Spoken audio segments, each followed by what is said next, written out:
Du Trisac. Même si tous les chapeaux lui font, il ne parle jamais à travers son chapeau. Vous écoutez Du Trisac. Antoine Robitaille, on va la faire. Oui. Antoine Robitaille est avec nous. C'est parce que là, j'ai été troublé, t'as pas de veston.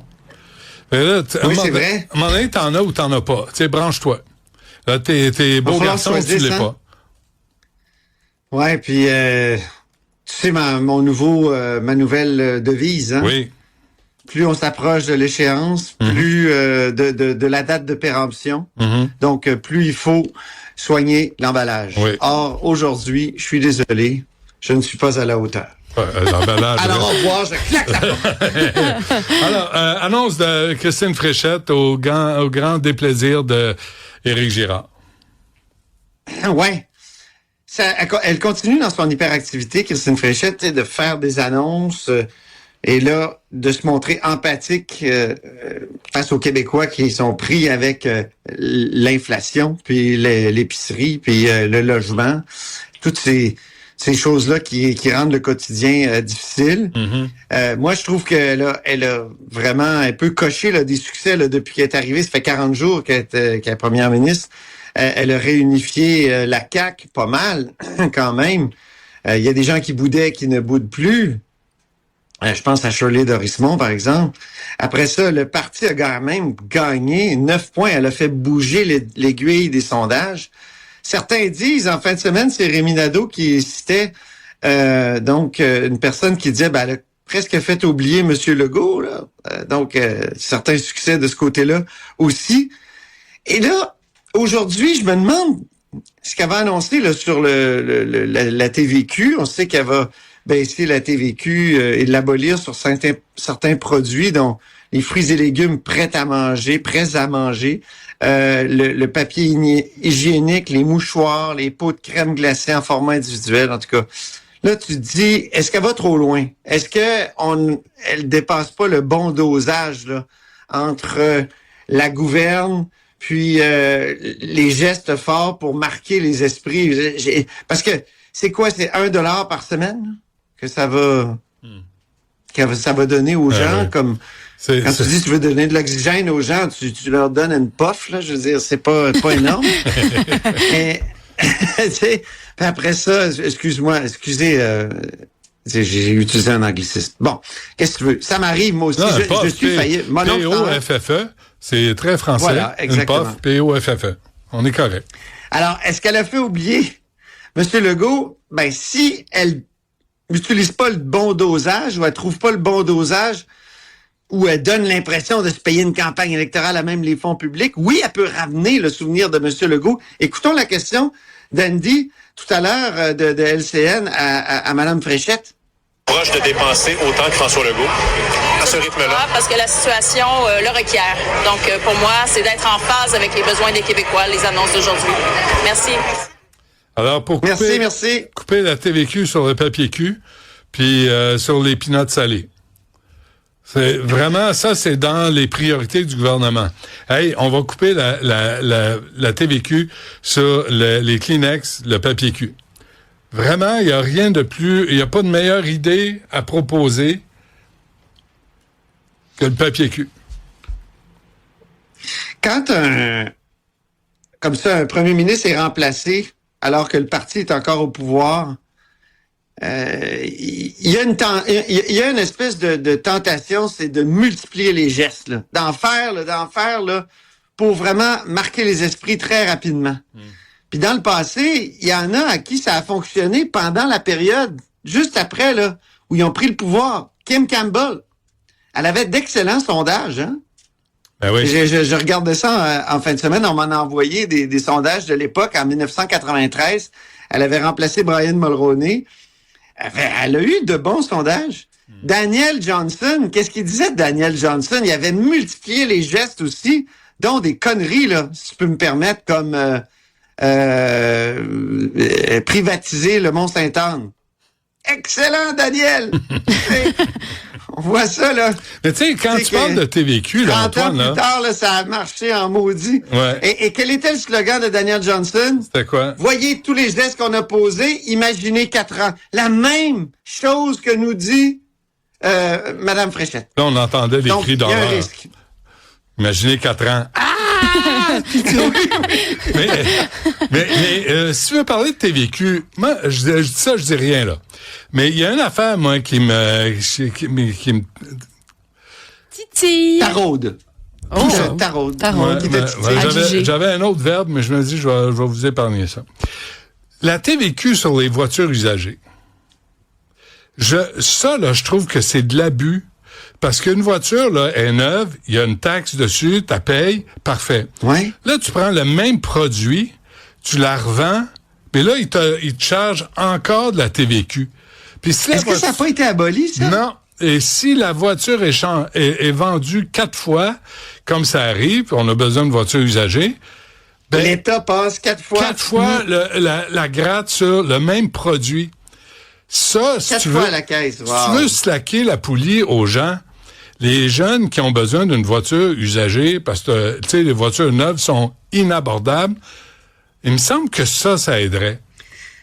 Mais c'est drôle, je me souviens vaguement de Rémi Nadeau, qui est un gars de char, qui était tout content, qui avait écrit dans une chronique qu'il était content que quelqu'un propose de l'abolir ou l'avait aboli. Écoute, faudrait que je te revienne. C'est pas aboli. Parce que je veux prendre la question. C'est pas aboli. C'est pas aboli. Okay, parce que toi, t'as vendu une auto récemment, peut-être? Non, pas récemment, mais au cours des dernières années. On en a parlé en entrevue cette année à quelques reprises. Mes plus vieux ont acheté une voiture, puis il y a une taxe sur les voitures usagées.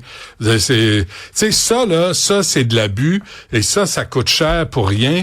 Et ça, c'est le même produit qui est revendu. Une maison, là, tu l'achètes neuve, tu payes une taxe. Après, il n'y a plus de taxe sur la revente d'une maison.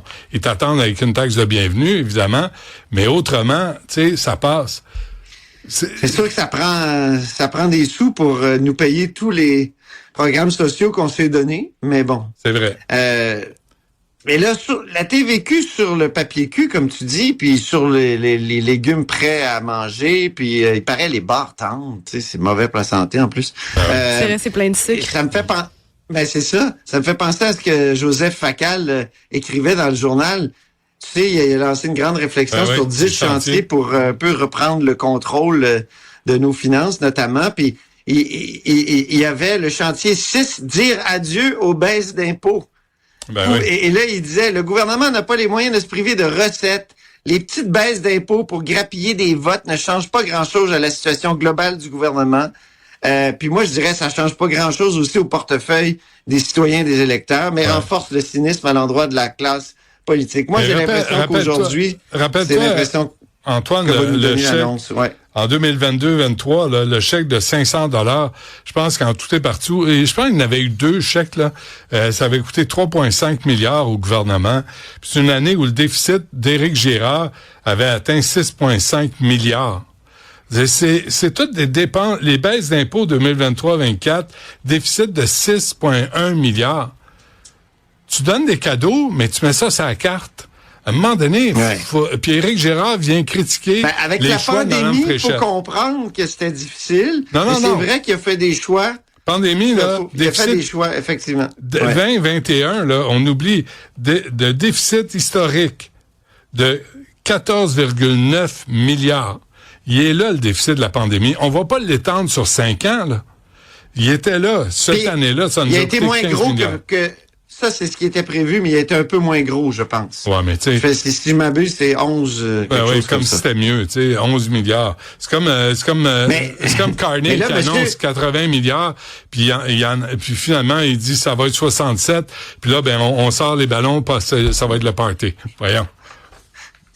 Monsieur Girard a écrit un courriel à Mme Fréchette au début du mois pour dire « Hey, dépensez pas trop ». Ça, je pense que ça va la suivre, Mme Fréchette, c'est sûr. Puis, Monsieur Girard, aujourd'hui, il paraît qu'il va nous expliquer là, qu'il y a quand même eu des transferts fédéraux plus élevés. Je pense aussi que toutes les taxes sur les hydrocarbures ont peut-être aussi rapporté un peu plus.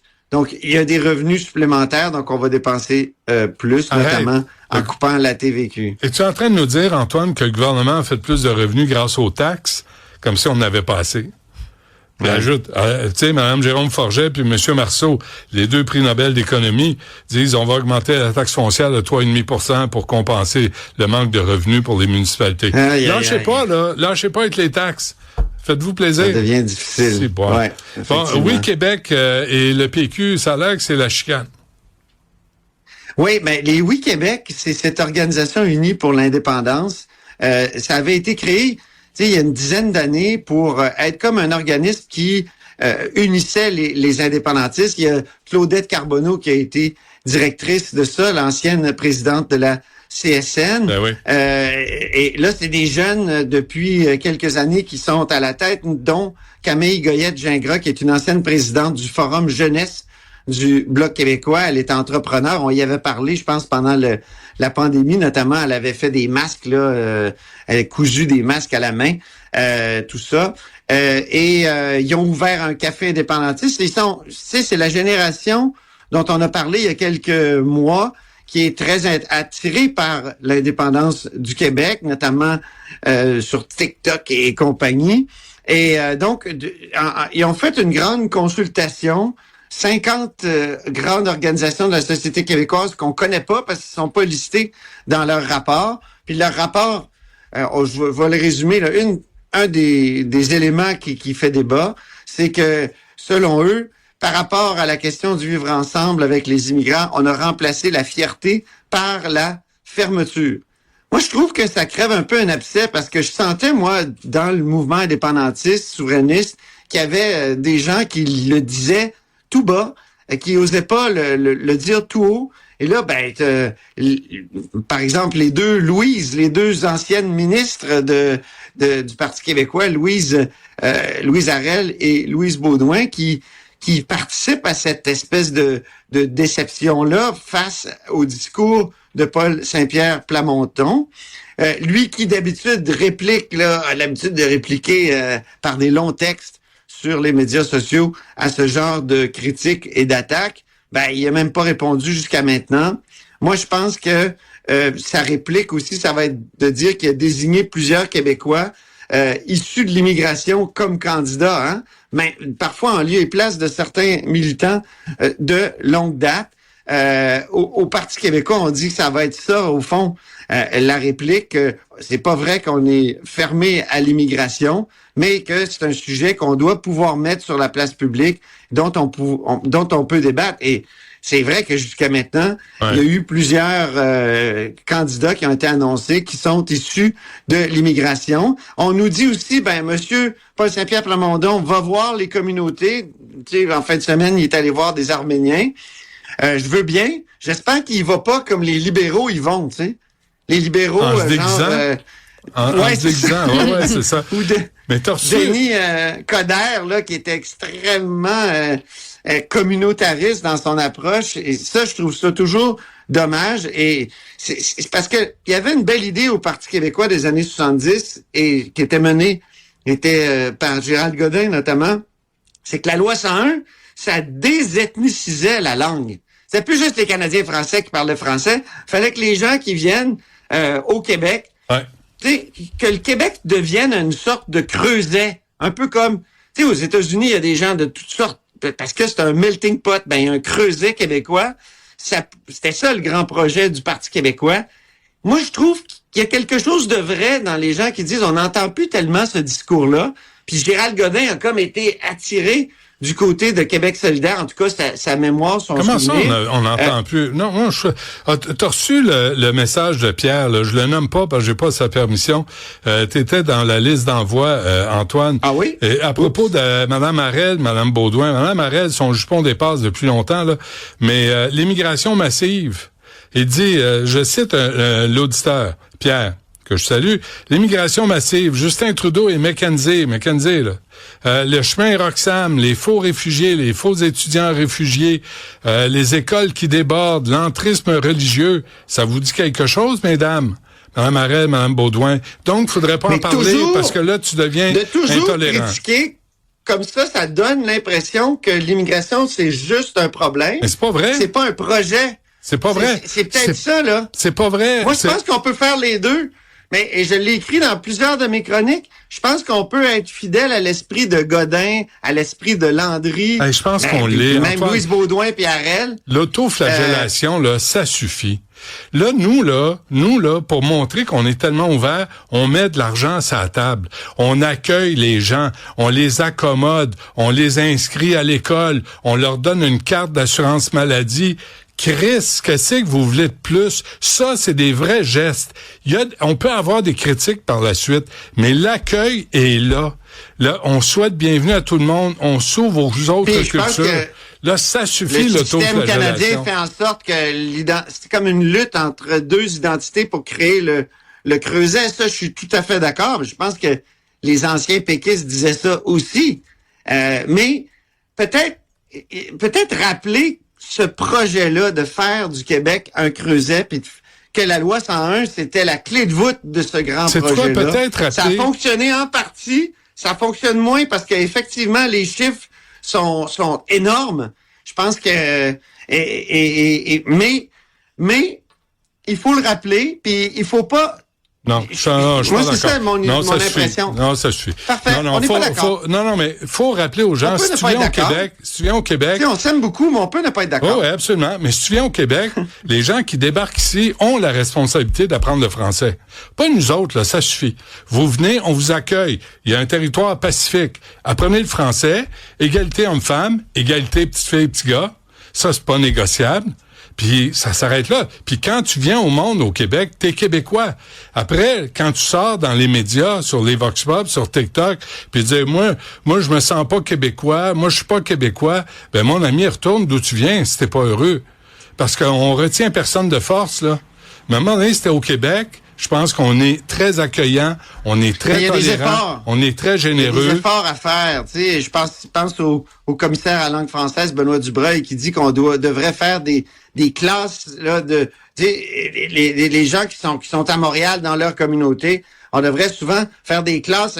Aller visiter le Saguenay, aller visiter la Côte-Nord, aller faire des échanges avec des étudiants et des élèves d'autres. Mais pourquoi c'est pas aux gens qui débarquent? Pourquoi c'est pas aux gens qui débarquent dans un territoire et disent ça, c'est la société d'accueil, je vais faire le tour. Il y en a qui sont intéressés. Bienvenue. C'est ceux-là qu'on regarde. Moi, j'en ai connu beaucoup. Mais tu viens pas ici nous cracher au visage, par exemple. Tu viens pas ici cracher sur notre histoire. Non, faut être capable de se tenir debout. En plus de traiter ça comme si c'était un sujet absolument nouveau, moi, je trouve que c'est trompeur parce que il y a plein de gens qui sont parmi nous qui sont issus de l'immigration, tu te poses même pas la question s'ils sont immigrants ou non. C'est des Québécois. Absolument. Qui, eux, se voient comme Québécois. Absolument. Donc, on a réussi beaucoup. Je pense qu'on devrait mettre ça en relief.